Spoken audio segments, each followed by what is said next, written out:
Shalom saudara, selamat memperingati hari kematian Tuhan Yesus. Salam sejahtera dalam kasih Tuhan Yesus Kristus. Selamat memperingati Jumat Agung, peringatan akan kematian Tuhan kita Yesus Kristus. Saudara, menjelang kematian Tuhan di atas kayu salib, Tuhan Yesus menyampaikan beberapa pesan yang dapat kita baca dalam Yohanes 12 ayat 24 sampai 26. Kita akan baca bersama-sama Yohanes 12 ayat 24 sampai 26. Yohanes 12 ayat 24. Aku berkata kepadamu, sesungguhnya jikalau biji gandum tidak jatuh ke dalam tanah dan mati, ia tetap satu biji saja. Tetapi jika ia mati, ia akan menghasilkan banyak buah. Ayat 25. Barang siapa menyintai nyawanya, ia akan kehilangan nyawanya. Tetapi barang siapa tidak mencintai nyawanya di dunia ini, ia akan memeliharanya untuk hidup yang kekal. Ayat 26. Barang siapa melayani aku, ia harus mengikut aku. Dan di mana aku berada, di situ pun pelayanku akan berada. Barang siapa melayani aku, ia akan dihormati Bapa. Ada 3 hal yang perlu kita cermati dalam ayat-ayat tersebut. Yang pertama, biji atau benih gandum yang mati sehingga menghasilkan banyak buah. Yang kedua, siapa yang tidak mencintai nyawanya, dia akan memeliharanya untuk hidup yang kekal. Yang ketiga, tentang melayani Tuhan. Saudara, yang pertama, siapa yang dimaksud dengan biji gandum yang mati sehingga menghasilkan buah yang banyak? Apa wujud dari buah tersebut dalam kaitannya dengan kematiannya? Lalu apa maksud Tuhan selanjutnya dengan ungkapan tidak mencintai nyawanya, serta apa kaitannya dengan melayani Dia dari ayat-ayat dan perkataan Tuhan Yesus yang diucapkan dalam Yohanes 12 ayat 23 sampai 25 tadi, saudara. Sungguh sebuah rangkaian pesan tersembunyi dan penting sekali. Perlu kita cermati bersama-sama agar memahami dan melakukannya sebagai pengikut Tuhan, sebagai pembelajar Kristus. Pertama, biji gandum yang mati itu, saudara, menceritakan tentang dirinya sendiri, yaitu sang benih, sang firman Tuhan itu sendiri, yang tidak menyayangkan nyawanya sendiri. Dia mati di atas kayu salib dengan cara yang juga bukan terhormat, melainkan dengan cara yang sangat terhina. Untuk apa? Untuk apa dia mati, saudara? Ayat tadi sudah dijelaskan bahwa agar menghasilkan banyak buah, saudara. Banyak buah, yaitu kita semua umatnya, orang-orang yang sudah dan akan percaya di kemudian hari. Itulah gerejanya yang diharapkannya untuk menjadi juga seperti Dia. Inilah teladan hidup yang diberikan untuk kita semua, mengikutinya, yaitu menjadi benih yang membenihkan dirinya. Saudara, pada hari kematian Tuhan, murid-murid tergoncang. Ada miskonsepsi dalam benak pikiran mereka, dalam pemahaman mereka pada awalnya. Karena Yesus mengatakan Dia adalah Mesias, mereka membayangkan bahwa inilah yang akan menjadi raja mereka, yang akan menjadi pemimpin mereka, yang akan membebaskan dari bangsa Romawi yang saat itu menjajah umat Allah, yaitu Israel. Tapi realitanya yang terjadi adalah justru sang Mesias tadi, dia terlihat seolah kalah, mati. Bahkan matinya pun bukan dengan cara yang terhormat, mati dengan cara yang sangat terhina, yaitu mati digantung di kayu salib. Kematian bagi seorang penjahat besar.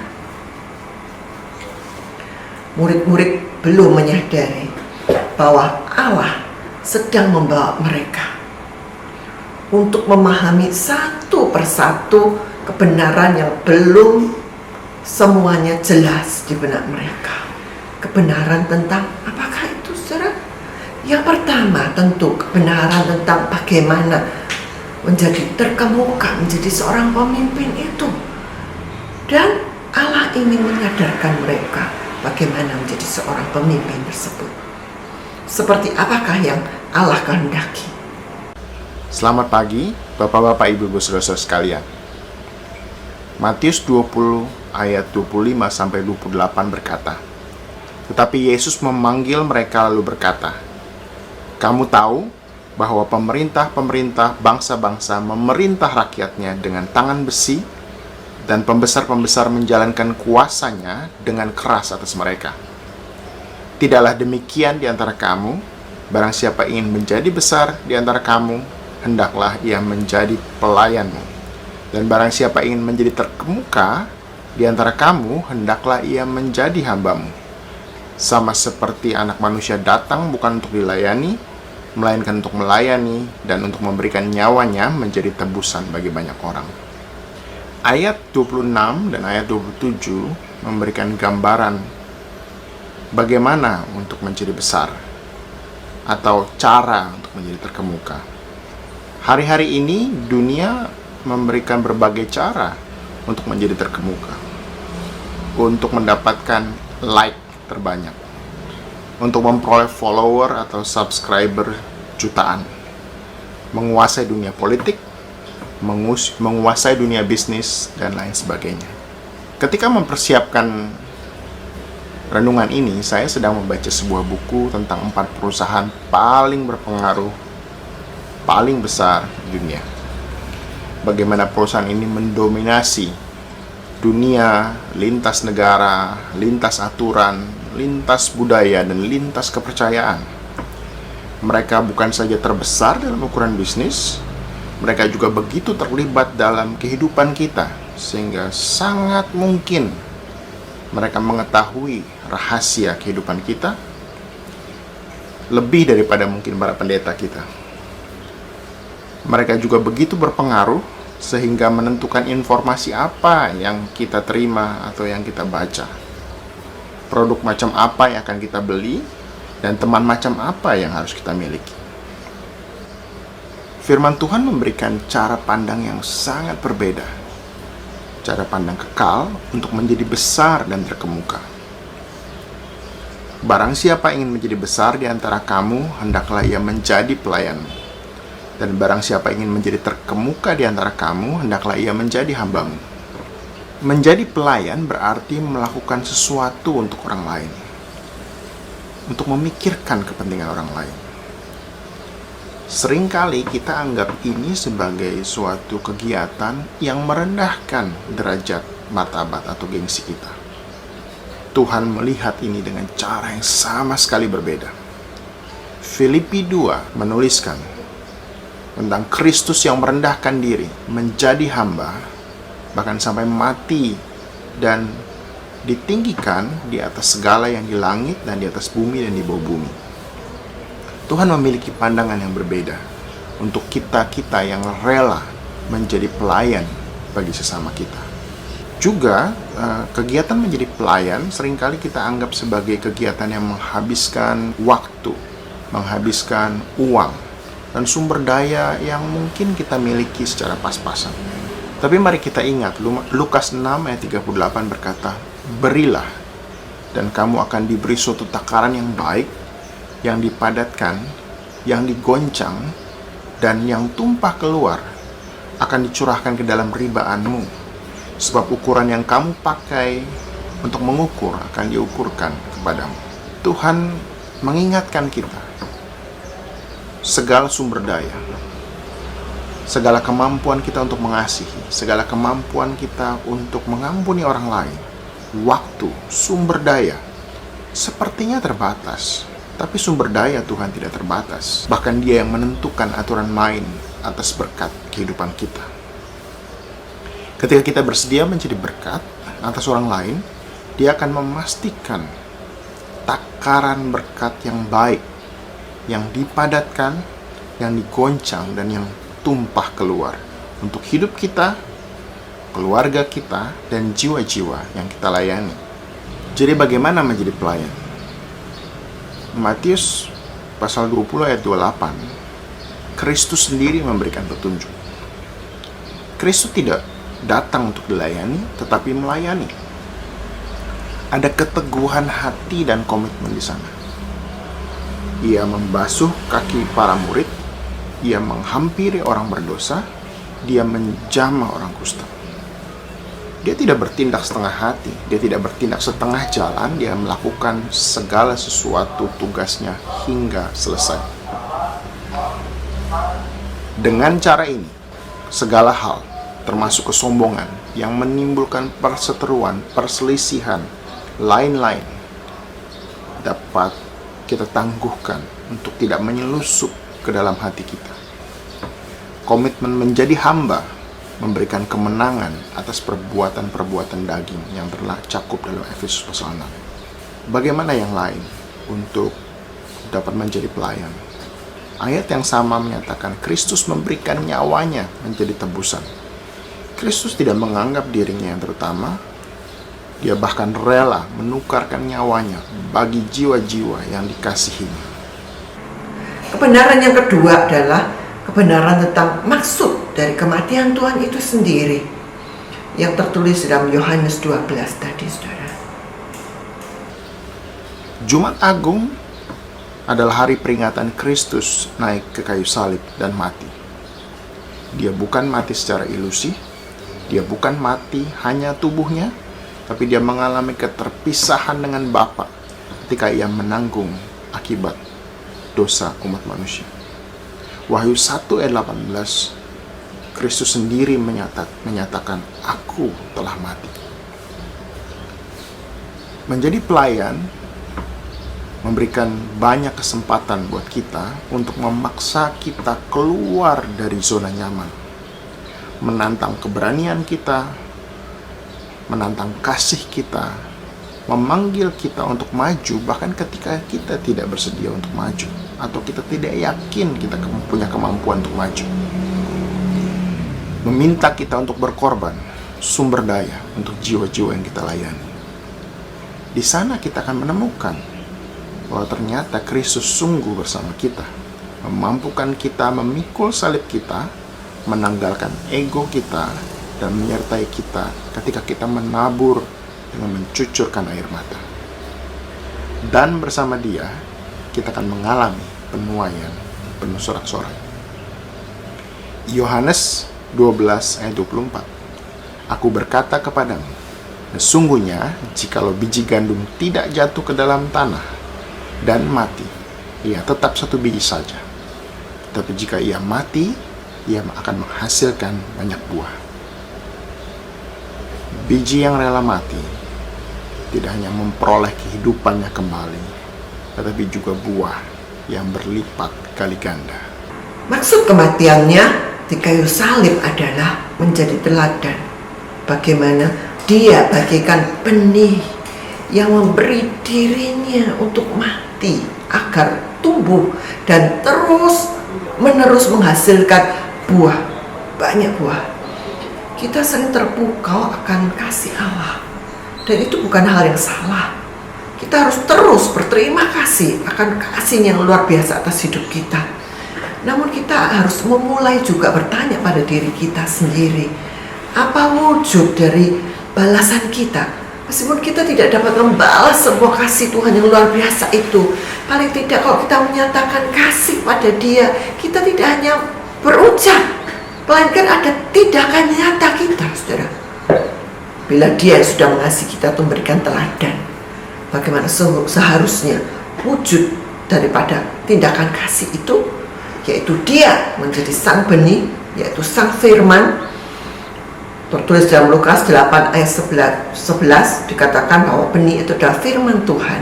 Dan Yohanes 1 ayat 1 dikatakan firman Tuhan itulah Yesus sendiri. Dia sudah memberikan teladan dengan memberi dirinya mati demi melayani dan menghasilkan orang-orang yang percaya padanya, orang-orang yang diselamatkan, yaitu gerejanya, yang diharapkan untuk menjadi juga seperti dia. Berarti dengan kematiannya di kayu salib, dia bermaksud memanggil kita, memanggil kita semua untuk juga menjadi benih yang membenihkan diri seperti dia. Meskipun kita tidak dituntut mati, digantung di kayu salib, tidak. Tapi kita berani, rela, bahkan tidak menyayangkan nyawa kita manakala kita harus berdiri di atas kebenaran, agar kita boleh melakukan bagaimana kita menjadi berkat buat orang lain. Sehingga muncul yang namanya generasi berikut dari umat Allah, generasi berikut dari orang-orang beriman, dari gerejanya, dengan semua hal yang kita berani korbankan. Bahkan kita tidak menyayangkan, katakan tadi, nyawanya tadi, saudara. Ada yang berkata, kok nyawa tidak disayangkan? Sedangkan kita aja kok suruh milih nyawa atau harta, kita milih nyawa. Kok dibilang nyawa tidak disayangkan? Saudara, jangan salah. Ini adalah dalam konteks saat kita diperhadapkan untuk menjadi benih yang rela mati demi generasi berikut itu bangkit. Saudara, manakala kita tidak memiliki kesiapan seperti itu, kita tidak akan melihat nyatanya sebuah generasi itu bangkit, hidup, dan tumbuh, berbuah menjadi, Tuhan memanggil kita untuk menjadi seperti Dia. Bapak Ibu, maksud Tuhan mengutus kita tetap berada di dunia ini adalah memberi kesempatan kita semua mengalami proses menjadi seperti Dia. Dia sang benih yang sudah mati di kayu salib, sehingga menghasilkan kita semua orang percaya, menghasilkan buah, yaitu jiwa yang diselamatkan, menghasilkan jemaat yang adalah tubuhnya. Bila kita direncanakan dan diminta menjadi seperti Dia, sang benih itu yang sudah mati, apa kita sanggup? Tentu Tuhan tidak menuntut kita mati di salib seperti Dia. Di dalam Lukas 8 ayat 15 dikatakan demikian firman Tuhan. Lukas 8 ayat 15, yaitu yang jatuh di tanah yang baik itu ialah orang yang setelah mendengar firman itu menyimpannya dalam hati yang baik dan mengeluarkan buah dalam ketekunan. Bagaimana dinyatakan kerinduan Tuhan saat benih firman Tuhan itu ada dalam diri kita, kita benar-benar menjadi juga benih yang sedemikian rupa memberikan diri sehingga mengeluarkan buah dalam ketekunan. Buah dalam ketekunan itu menceritakan bagaimana tetap berbuah dalam waktu yang lama. Bukan berarti sewaktu-waktu saja atau sesuai musimnya, tapi dalam waktu yang lama terus berbuah dan tetap berbuah. Bahkan terus-menerus dalam kondisi apapun tetap berbuah. Seperti juga dikatakan di dalam Yohanes 15. Ya, ataupun di dalam kitab Mazmur 92. Menjadi gemuk dan segar dan tetap berbuah. Saat kondisi terjepit dalam banyak hal, ditindas, dikatai walau tidak bersalah, dibenci, bahkan difitnah pula. Rasa malu, kesal bercampur aduk. Namun yang muncul adalah buah kesabaran, berbuah kebaikan, buah damai sejahtera, bukan kebencian dan keinginan balas dendam. Dan tidak hanya dalam periode tersebut, dalam periode maupun penggalan hidup lainnya, kita tetap setia melayani, tetap mengasihi, tetap rendah hati.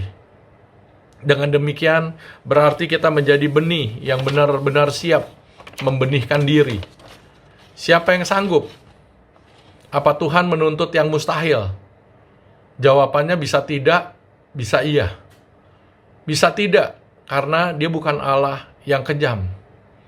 Dia seperti Bapa yang tahu kekuatan kita. Dia bukan Tuhan yang menuntut sesuatu yang kita tidak mampu untuk mengerjakannya. Dia bahkan bisa mengukur, Dia tahu ukuran yang pas. Dia sangat kenal siapa dan seberapa kita. Seperti dikatakan Mazmur 103 ayat yang ke-13. Seperti Bapa sayang kepada anak-anaknya, demikian Tuhan sayang kepada orang-orang yang takut akan Dia, sebab Dia sendiri tahu apa kita. Dia ingat bahwa kita ini debu. Ya, seperti Bapa sayang kepada anak-anaknya, Dia tahu bagaimana kita. Puji Tuhan. Dan jawaban ya untuk pertanyaan, apa Tuhan menuntut yang mustahil? Karena memang hal itu mustahil buat manusia. Bagaimana kita bisa setiap waktu, dalam waktu lama, dan bahkan terus-menerus, dan kondisi apapun, suka, duka, dalam kondisi sedang keberkatan, dalam kekurangan, tetap bisa berbuah. Buah pertobatan, iya. Buah roh, iya. Itu sesuatu yang buat manusia yang hidup dalam tubuh dosa ini memang mustahil. Begitu mudah dan sering kita menjadi tersinggung, marah, bahkan mogok melayani. Saat mengalami situasi sulit atau perlakuan tertentu yang kita anggap merugikan diri kita. Tapi Tuhan sudah mati untuk itu semua. Sehingga hal itu menjadikan tidak mustahil kalau kita mau serius melakukannya. Sekalipun kita menyadari bahwa itu bukan hal yang mudah. Dan yang paling canggih adalah Dia pelatih yang sangat mahir. Melatih melewati proses, yaitu dari tadinya mungkin kita hanya baru bisa meniru. Tapi kita tidak berhenti sampai di situ. Kita harus tahu bahwa tujuan kita adalah menjadi seperti Dia, bukan hanya meniru seperti Dia. Biarlah kiranya renungan singkat firman Tuhan yang kita boleh dengar hari ini boleh memberikan pelajaran kepada kita. Bukan hanya meniru seperti Dia, tapi kita berproses menjadi seperti Dia. Saudara, menjadi seperti Kristus itu adalah proses yang panjang, jauh, saudara. Banyak hal, hambatan yang harus kita lampaui. Terkait dengan benih, maka apa yang firman Tuhan katakan tentang benih? Ada fakta yang menarik kita temukan bila kita telusuri mendalam ayat-ayat di dalam Lukas 8, mulai ayat ke-11. Di situ tertulis bahwa yang dimaksud sebagai benih dalam perumpamaan yang sedang diutarakan oleh Tuhan Yesus adalah firman Allah. Ini menekankan bahwa sang benih sejati adalah firman Allah. Biasa kita terpaku dengan kalimat tersebut dan terpaku dengan pemikiran, oh, berarti kisah berikutnya dalam perumpamaan ini menceritakan hal yang lain, bukan tentang benihnya. Karena Tuhan sudah menjelaskan bahwa yang dimaksud benih di situ adalah firman Tuhan. Apakah memang demikian? Mari kita telusuri lebih jauh. Ternyata ada sebuah kebenaran yang penting untuk kita tangkap di sana. Dalam Lukas 8 ayat 12 dikatakan, yang jatuh di pinggir jalan itu ialah orang yang telah mendengarnya, kemudian datanglah iblis, lalu mengambil firman itu dari dalam hati mereka, supaya mereka jangan percaya dan diselamatkan. Di ayat ini belum terlalu jelas apa yang saya maksud, penting untuk ditangkap. Biasa kita hanya memahami bahwa ini terkait tentang hati manusia saja. Ada yang lembut sehingga berbuah lebat, ada yang berhati keras seperti tanah jalanan sehingga tidak mudah percaya. Lalu iblis mengambil benih itu. Dan memang itu adalah sebuah kebenaran yang perlu mendapat perhatian. Keberadaan hati kita dalam merespon atas firman Tuhan sangat menentukan bertumbuh atau tidaknya kebenaran firman Tuhan, sehingga memampukan kita menjadi ciptaan baru dan menjadi mitra penciptaan bersama Tuhan. Namun kalau kita terus mempelajari ayat-ayat berikutnya, yaitu ayat yang ke-13 hingga ayat 15, akan kita dapati bahwa ada pergeseran dan makna baru yang muncul tentang benih tersebut.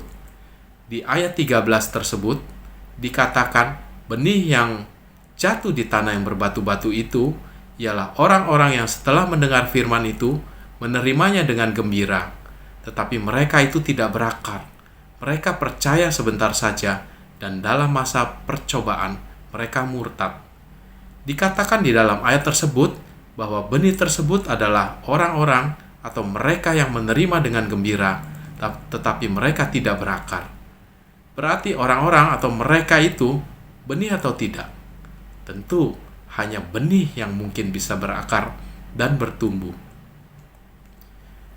Dengan demikian kita menangkap bahwa di satu sisi benih itu dikatakan oleh Tuhan pada awalnya adalah firman Tuhan, dan betul firman Tuhan itulah sang benih. Namun juga di ayat berikutnya kita melihat bahwa orang-orang yang menerima sang benih itu dengan berbagai responnya itu juga adalah benih. Saat berespon dengan tidak berakar, apa sebenarnya yang terjadi pada benih, yaitu sang orang percaya tersebut? Orang tersebut memang berespon memberikan dirinya untuk tidak mau bertumbuh. Jadi jelas bahwa benih dalam perumpamaan ini juga menggambarkan diri kita dalam respon terhadap firman itu. Mari kita lihat ayat berikutnya, ayat 14.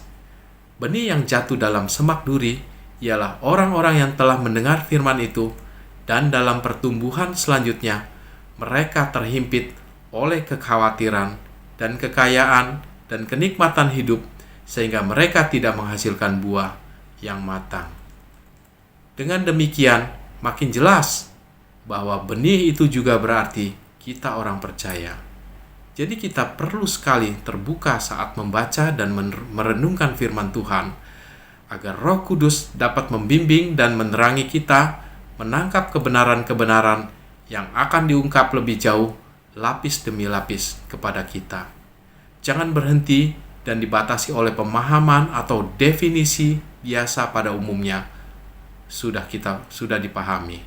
Karena pemahaman dan pengertian kita belum sempurna, masih akan ditambah dan diperjelas lagi hingga kita mencapai pengetahuan yang benar menurut gambar Sang Pencipta kita. Kolose 3 ayat 10.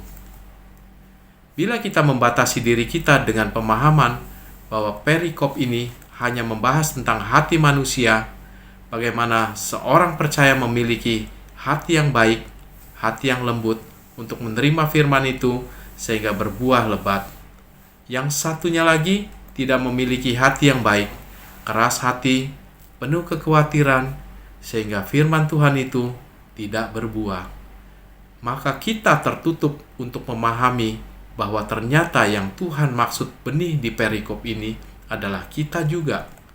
Kita yang saat sang benih, yaitu firman Tuhan, tertabur dalam diri kita, kita dipanggil oleh Tuhan untuk menjadi benih yang benar-benar hidup. Benih yang mau memberi diri, menjadi benih yang rela mati bagi dirinya sendiri, agar tumbuh tanaman baru, dapat berupa tabiat baru, atau komunitas baru, atau jiwa baru, yang bertumbuh dengan baik, dan menghasilkan buah seperti yang diharapkan Tuhan, menghasilkan buah dalam ketekunan, seperti tercatat di Lukas 8 ayat 15. Inilah benih yang membenihkan diri dengan baik. Seperti teladan sang benih yang sejati, yaitu Tuhan Yesus Kristus, yang telah mati sehingga muncul banyak buah, seperti yang tertulis di dalam Yohanes 12 ayat 24. Siapkah kita menjadi benih yang membenihkan diri dengan baik? Sudahkah kita menyadari panggilan tersebut dan rela memberi diri menjadi benih yang sedemikian? Kalau kita renungkan lebih jauh ayat 15, yang jatuh di tanah yang baik, itu ialah orang-orang yang setelah mendengar firman itu, menyimpannya dalam hati yang baik dan mengeluarkan buah dalam ketekunan. Benih seperti apa yang bisa mengeluarkan buah? Itulah benih yang mau mati dari dirinya, dari kedagingannya, dan dari kepentingannya sendiri, demi munculnya tabiat yang baru, komunitas yang baru, jiwa yang baru, pelayanan yang baru. Ini adalah benih yang memiliki hati lembut, penuh ketaatan, sehingga dapat bertumbuh dengan baik, mengeluarkan buah dalam ketekunan. Tuhan memberi janji yang luar biasa, bukan hanya mengeluarkan buah begitu saja, tetapi mengeluarkan buah dalam ketekunan. Sudahkah kita renungkan apa yang dimaksud dengan menghasilkan buah dalam ketekunan? Kita akan beroleh pembahasan lebih lanjut tentang hal ini dari saudara-saudara kita penatua yang lain. Sekali lagi, mari kita bersiap dan menjawab dengan serius panggilan Tuhan untuk kita menjadi benih yang membenihkan diri dengan baik. Saudara, apa yang firman Tuhan katakan tentang benih yang terhambat untuk bertumbuh? Tentang benih yang bantut? Mari kita dengarkan uraian berikut ini.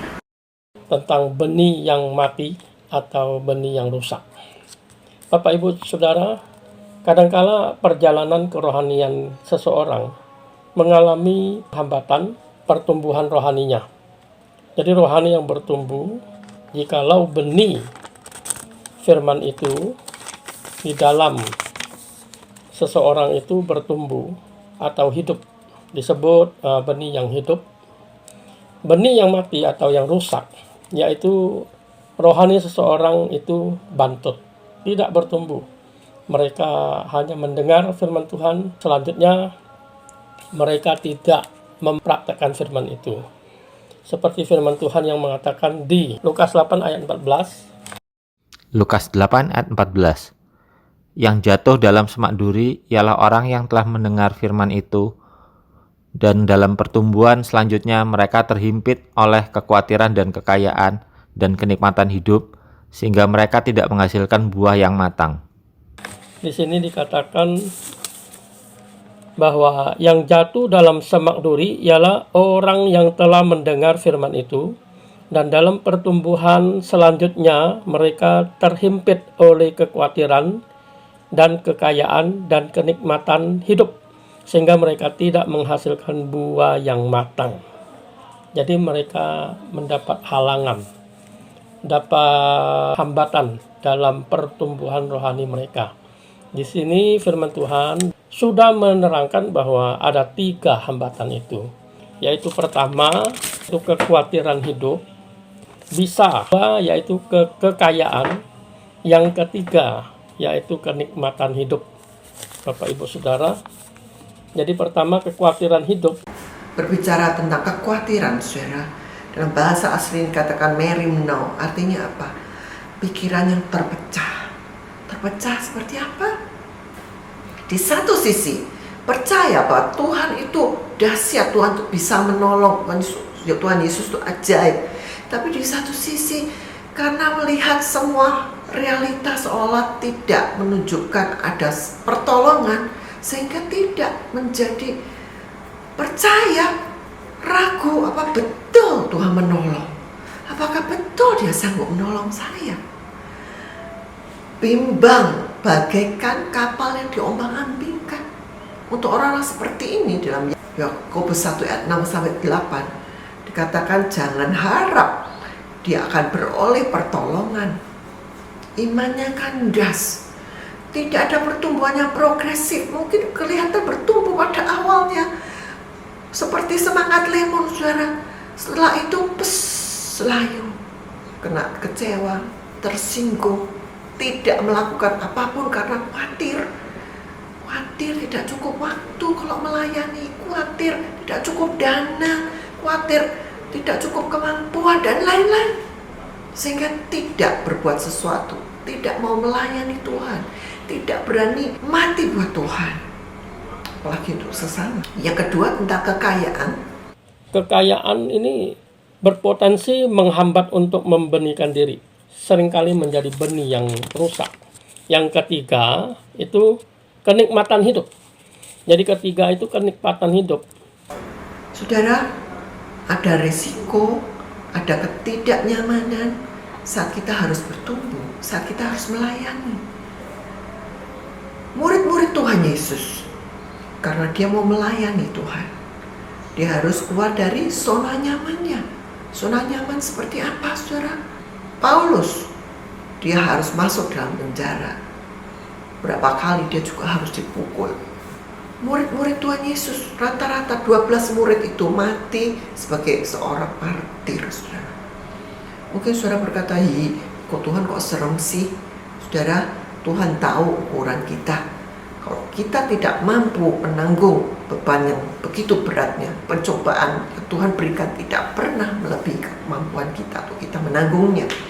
Kalau Tuhan tahu kita tidak mampu menanggungnya, Dia juga tidak akan membawa kita ke sana. Namun kesiapan itu harus ada. Karena Tuhan sendiri mengatakan tadi di dalam Yohanes 12 ayat yang ke-24, barang siapa mencintai nyawanya, dia akan kehilangan nyawanya. Tapi barang siapa tidak mencintai nyawanya, dia akan beroleh hidup yang kekal. Manakala kita tidak mau untuk keluar dari zona nyaman demi pertumbuhan, demi melayani jiwa-jiwa. Tadinya kita bisa tidur lebih panjang karena melayani sekolah minggu kita harus menyiapkan, mungkin tengah minggu bisa tidur nyenyak, harus bangun, siapkan bahkan aktivitasnya, lalu pagi-pagi harus bangun lagi, pergi ke gereja supaya tidak terlambat, supaya bisa menyambut anak-anak sekolah minggu. Itu sebuah pengorbanan, tapi itu belum sampai namanya mati, saudara. Kalau dikatakan mati itu berarti kita benar-benar siap mati dari keegoan kita, saudara. Tidak semua dipanggil sampai mengalami benar-benar menjadi martir, tapi kesiapan itu harus ada. Diawali dari apa? Kesiapan kita mati dari kesenangan kita sendiri, dari kenyamanan diri kita sendiri, saudara. Manakala kita tidak mau keluar dari zona nyaman itu, tidak akan terjadi perubahan, tidak akan terjadi ciptaan baru, tidak akan terjadi ciptaan baru demi ciptaan baru, baik melalui kita juga di dalam kehidupan kita. Jangan tinggal dalam kenyamanan, saudara. Seperti anak kera yang terjatuh, manakala apa, saudara? Waktu angin kencang dia pegangan kuat-kuat dengan ranting-ranting pohon, dengan pohon sekitarnya. Tapi begitu angin semilir, waduh nyamannya, enak, sejuk ini, dia ngantuk, saudara. Dan akhirnya apa? Terjatuh dia. Saya sempat merenungkan dan heran, mengapa tertulisnya masalah kekayaan dan kenikmatan hidup, kenyamanan, saudara. Kok tidak ditulisnya kemiskinan yang membuat seseorang itu jadi terhimpit dan benih itu tidak bertumbuh, terhambat. Tapi dikatakan kekayaan dan kenyamanan hidup. Berarti apa, saudara? Kita harus memberikan fokus untuk lebih berjaga-jaga manakala Tuhan memberkati kita dengan kekayaan dan membawa kita pada kenyamanan hidup, saudara. Karena di situ ada potensi untuk kita tergoda menjadi terhambat untuk bertumbuh. Dan itulah realita yang dicatat di dalam Alkitab. Bagaimana bila kita menyadari bahwa diri kita bagikan benih yang ternyata memang terhambat, bantuk, rusak, sehingga manakala ditanam tetap tidak akan berbuah. Saudara, jika kita menyadari keberadaan diri kita seperti itu, apakah kita akan tetap tinggal diam? Ya sudah, aku bisanya seperti ini. Jadi Bapak, Ibu, Saudara yang kukasihi dalam Tuhan Yesus Kristus, apabila ada yang seperti benih ini, kita harus datang merendahkan diri di hadapan Tuhan dan bertobat. Tuhan selalu memulihkan, menghidupkan benih-benih yang rusak. Seperti juga firman Tuhan mengatakan bahwa bulu yang terkulai tidak dipatahkannya, sumbu yang pudar tidak dipadamkannya, tetapi dia akan menjadikan lebih baik, lebih mulia, lebih berharga daripada kondisi yang rusak itu. Percayalah, Tuhan Yesus akan menolong kita semuanya. Saat kita berbicara tentang benih yang bantuk, benih yang rusak dan terhambat untuk bertumbuh, kita teringat akan kisah Simon Petrus, murid Tuhan Yesus, di dalam Lukas 22 ayat yang ke-31 dan 32. Di situ dicatat bagaimana Simon Petrus digambarkan Tuhan Yesus bagaikan benih gandum yang sedang ditampi oleh iblis. Saat Tuhan Yesus sedang mengutarakan bagaimana dia akan ditangkap, diadili dan mati, apa yang dikatakan oleh Simon Petrus? Dengan serta-mertanya dan dengan pongah dia berkata, Tuhan, aku bersedia masuk penjara dan mati bersama-sama dengan Engkau. Hebat saudara. Seolah dia berkata bahwa murid yang lain boleh meninggalkan Engkau Tuhan, tapi aku tidak akan meninggalkan Engkau. Komitmen yang luar biasa, bukan? Namun Tuhan tahu keberadaan Simon. Dan di dalam Lukas 22 ayat 31-32 itu dikatakan, Simon, Simon, iblis telah menuntut untuk menampi kamu seperti gandum. Tetapi aku telah berdoa untuk engkau supaya imanmu jangan gugur. Tuhan mengatakan bahwa Simon sebagai benih gandum yang sedang ditampi oleh iblis. Ditampi itu apa? Agar gugur, saudara. Gugur. Entah dia itu menjadi benih yang bantut, rusak sebelum ditanam atau sesudah ditanam dan ladang pelayanan. Saat dia mau melayani orang lain maupun juga melayani diri sendiri untuk menjadi serupa dengan Kristus. Nah, waktu Tuhan baru ditangkap, hal itu ternyata benar-benar terjadi. Simon baru menyadari, aduh ternyata diriku begitu rapuh. Ditanya oleh seorang budak perempuan, aku kira kau ini sepertinya nih pengikut Kristus yang sedang diadili itu kan. Petrus berkata, tidak, aku tidak mengenal dia. Saudara, sampai 3 kali dia menyebut. Waktu ayam berkokok, Petrus menyesal, tapi dia tidak tahu harus berbuat apa. Tuhan mengerti kondisi itu, saudara. Saat Tuhan bangkit, dia menemui khusus Simon dan mengajak dia bertanya jawab. Simon, Simon, apakah engkau mengasihi aku? Dan Tuhan tidak cukup bertanya sekali, 2 kali, 3 kali, sampai akhirnya Simon berkata, ya Tuhan, kau tahu. Tuhan menemui Petrus secara khusus. Dan dari pertemuan itu sangat terlihat bagaimana Petrus menjadi insaf. Dalam Lukas 22 ayat 32 tadi dikatakan, dan jika engkau sudah insaf, kuatkanlah saudara-saudaramu.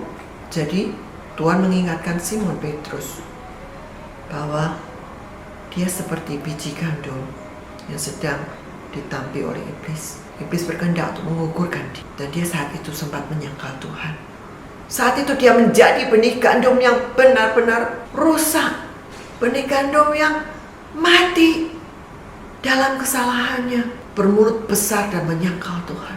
Dalam penyesalannya dia tidak berdaya untuk bangkit, tetapi Tuhan menemui dia secara khusus. Dari pertemuan itu terlihat sekali bagaimana Simon Petrus insaf berbicara tentang metanoia, yang berarti perubahan pola pikir, perubahan arah dari tadinya menuju pada kebinasaan, sekarang menuju pada kehidupan. Insaf digambarkan bagaimana kisah Simon Petrus menyadari keberadaan dirinya berdosa, keberadaan dirinya yang tidak berdaya tanpa Tuhan. Dia menyadari betapa terpuruknya dirinya dalam kesalahannya, dan dia perlu anugerah Tuhan agar dia bisa bangkit kembali, memiliki kekuatan untuk menjadi muridnya, untuk beroleh anugerah pengampunan dosa.